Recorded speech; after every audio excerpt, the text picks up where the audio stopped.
Hola, bienvenido a esta nueva tutoría. Recíbela y hola también en tu dispositivo móvil o tableta. Recuerda, somos tutorías.co. Comillas. En ingeniería los números complejos no se excluyen. Comillas.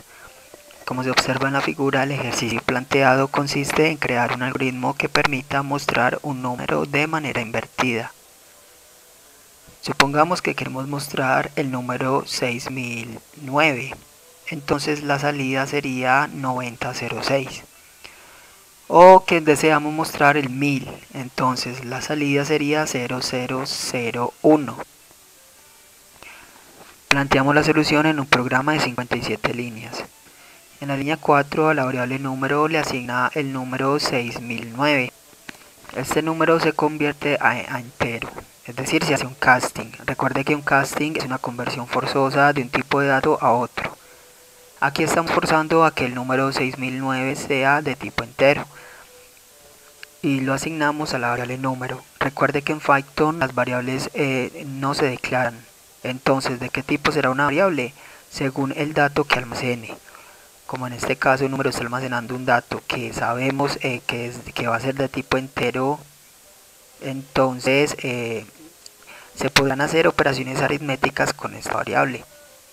Es muy importante que las variables con las cuales se vayan a realizar operaciones aritméticas sean de tipo numéricas. Igualmente, mire que en esta línea 4, esta instrucción termina con punto y coma. Recuerde que en Python, si usted desea, puede omitir los punto y coma.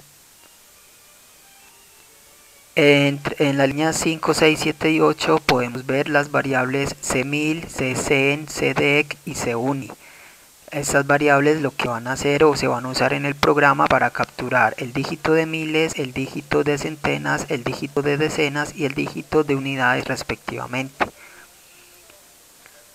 Para después tomar estos números o estas variables y concatenarlas en una variable de tipo string de manera inversa y luego mostrar esa variable. Supongamos el número en este caso es el 6009.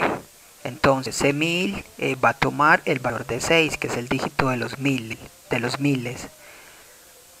La variable ccen va a tomar, no toma ningún valor porque no hay dígito de decenas. La variable cdec tampoco porque no hay dígito de decenas. Y la variable cuni de unidad va a tomar el valor de 9. Entonces al final se va a concatenar de manera inversa, es decir, el 9, luego se concatenan ceros y luego el 6 que viene a ser la variable cmil. Para eso son estas cuatro variables. Y observe que se declaran de tipo entero. ¿Por qué? Porque reciben un valor que es de tipo entero. En la línea 9 a la variable cce se inicializa con doble comillas, entonces con esto sabemos que la variable cce será de tipo string, porque recibe un dato string. Igualmente la línea 10, la variable car1000, línea 11 variable carcen y línea 12 variable cardec.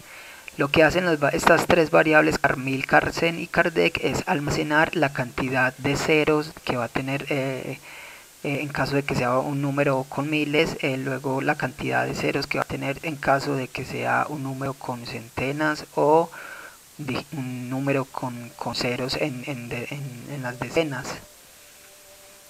En este caso observe que el número 6009 tiene dos ceros a nivel de centenas, ¿sí? Como para hacer la operación matemáticamente no podemos identificar cuántos ceros hay porque un computador identifica el número 0001 como simplemente un 1 y no identifica la cantidad de ceros a la izquierda porque no tienen valor, entonces toca programarlo y hacerlo manual, ya que hay que mostrar de manera invertida los ceros también. Entonces, entre las líneas 14 y 22 vemos una sentencia condicional. Recuerde que las sentencias condicionales permiten tomar dos o más caminos alternativos en un programa. En realidad estamos viendo cuatro bloques de sentencias de códigos generales. Esta primera de la línea 14 que pregunta si número es mayor o igual a 1000. Es decir, vamos a procesar en los miles de el número que tenemos. Pero también vemos otro bloque de código en la línea 26 para validar cuando sea centena. Y en la línea 37 validar las decenas. Es importante que se maneje este orden descendente, es decir, primero procesamos los miles, es decir, vamos a capturar el dígito de miles, luego por allá en la condicional de la línea 26 las centenas, luego las decenas, así. Eso es conveniente, es indispensable hacerlo de mayor a menor. Por eso entonces empezamos con esta condicional. Mire que la semántica o la estructura de una condicional en Python se manejan bloques de código por tabulación y no por llaves. Es decir, todas aquellas líneas que tengan una tabulación con respecto a una sentencia condicional van a ser parte o van a estar dentro de una sentencia condicional. Observe que las líneas de la 15 a la 24 tienen una tabulación con respecto a la línea 14. Sí, una sangría. Entonces, esto quiere decir que estas líneas están dentro de esa sentencia condicional. Es decir, se van a ejecutar siempre y cuando la sentencia condicional sea cierta.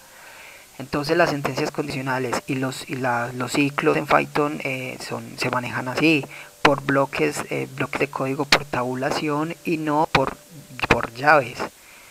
También mire que es importante que una vez se establezca la condición, esta instrucción termina con 2 puntos. Bien, entonces en caso de cumplirse la condición de que el número sea mayor o igual a 1000, entonces línea 15 la variable s1000 va a tomar número dividido 1000, el entero de número dividido 1000. En este caso, como el número 6009, la variable s1000 tomará el valor de 6. Ahora tenemos que validar si el restante, entonces cuánta cantidad de ceros tiene el número que estamos evaluando para irlos almacenando en las variables.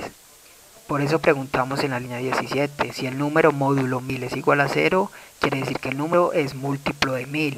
Luego tendrá 3 ceros, por eso en la línea 18 la variable car1000 se le asigna 3 ceros.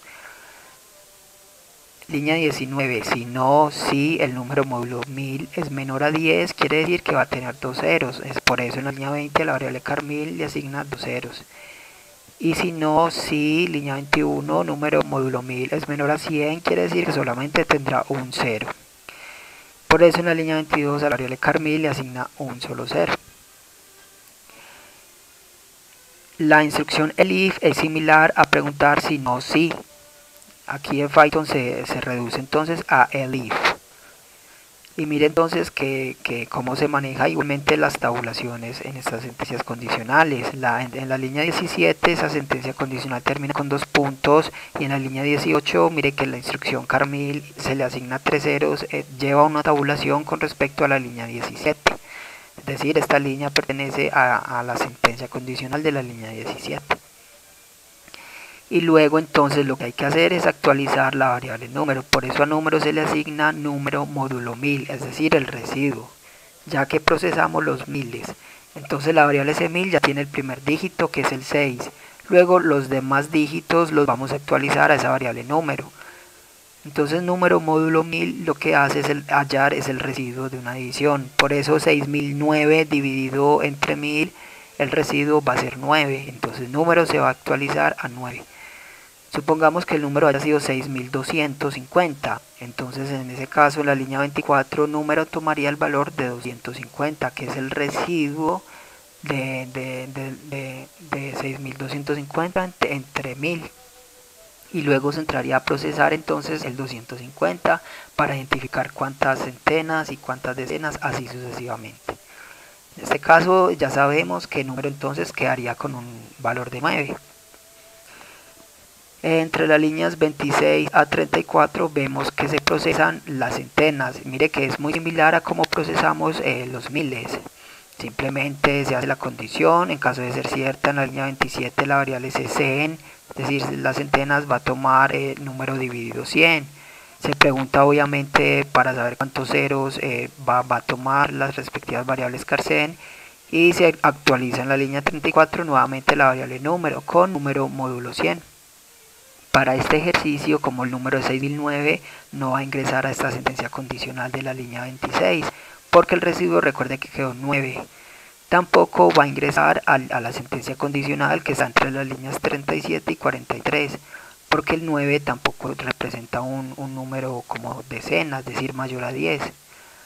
Entonces sabemos que va a entrar a la línea 45, que va a procesar las unidades. Pero primero mire que en la línea 37 procesamos entonces las centenas, va a ser lo mismo, entonces si cumple la condición de que sea mayor o igual a 10, en la línea 38 a la variable cdx le asigna número dividido 10 y se valida entonces cuántos ceros hay que preguntar usando el operador módulo, y en la línea 43 se actualiza esa variable número. Y para validar la unidad simplemente preguntamos si número es mayor o igual a 1, entonces línea 46 a la variable C1 y le asigna el número. Ya como tenemos cada dígito en las variables C1000, C100, CDEC y CUNI, entonces recuerde que hay que concatenarlas de manera inversa para poder imprimir esa cadena de texto y que se muestre el número de manera invertida. Por eso empezamos con las unidades, ¿sí? Entonces por eso se pregunta línea 48, si CUNI es mayor a 0, entonces a la variable CCE se le va a asignar lo que tiene la variable CCE más CUNI. ¿Sí? Empezamos con las unidades, luego las decenas, luego las centenas y luego los miles. Mire que la variable CUNI en la línea 49 tiene un casting a tipo string. ¿Por qué? Porque estamos concatenando cadenas de texto. Usted no puede concatenar un texto con un número. Por eso la variable CC es de tipo texto, es decir string, y la variable CUNI numérica la pasamos a string para poderla concatenar. Y asimismo la condicional de la línea 50, si el CDEC es mayor a 0, quiere decir que entonces que tiene dígito de decena, se concatena, si no tiene, entonces simplemente pasamos a las centenas y por último los miles. Al finalizar entonces línea 57 usamos el método print. El método print lo que hace es mostrar información en la consola, es decir, que se pueda visualizar a través de la pantalla del computador. El método print muestra texto, entonces se puede imprimir texto o variables. Para separar el texto de las variables usamos el símbolo de suma. El texto debe ir entre comillas dobles, y si la variable que se va a imprimir no es de tipo string, hay que convertirla a hacer un casting a tipo string. En este caso la variable cc es de tipo string, luego no se hace casting, simplemente se pone la variable. Y vemos que imprimimos el mensaje, entonces el número invertido es y la variable cc. Esta fue la tutoría del ejercicio, crear un algoritmo que permita mostrar un número de manera invertida. Repasa la teoría, resuelve nuestro test y practica un algoritmo en el tablero. Si esto te gustó o no, te invitamos a discutirlo y a valorar la experiencia de esta tutoría. Recuerda, somos tutorías.co, trinamos como @tutorías, posteamos en Facebook y Google Plus como Tutorías Colombia. Pregúntanos, contáctanos, haz parte de nuestra